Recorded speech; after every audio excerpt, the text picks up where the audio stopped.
The community that were part of the Heygate estate had reduced from 1,200 plus households to just 50 by the time I arrived, and those 50 people were in some way difficult for the Borough Council to rehouse, either because of their status or because some had bought leasehold properties on the estate. None of the 50 households came to the church.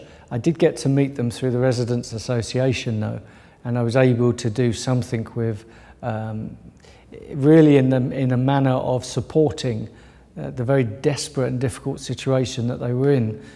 Just to give you an idea, at Christmas, many of the folk didn't have any hot water because the way the heating is done on the estate is that it has to go through every flat.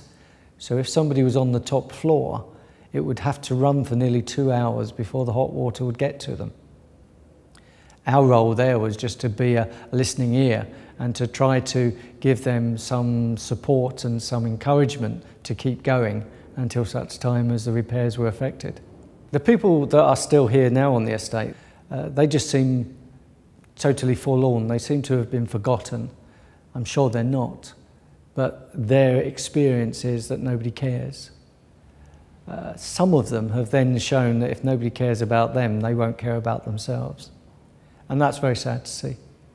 It has been a war of attrition, it feels to them. And when you walk around the estate and you see boarding after boarding, gardens that once were cultivated, now overgrown, ponds that once had, a nice water feature going on in them has just got the broken gnome sitting in the bottom of it. All of these things look like decay. In all around I see is decay. And there is no evidence of rebirth yet. And I think that has the impact of making the people believe that they're part of something that's dying.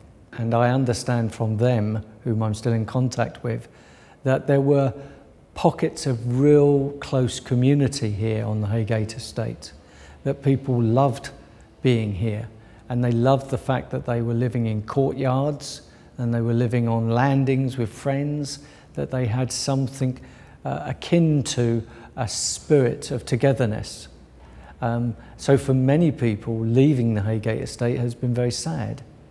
For others, they were so pleased to go because of the incessant noise of police coming up and down the road, the increasing number of drug dens that were found on the estate, and the difficulty of gang wars, particularly over the road with the Rockingham estate. And all of that built up some tensions, and so some were pleased to leave it. Others were looking at the more halcyon days when community really meant something and they loved being together.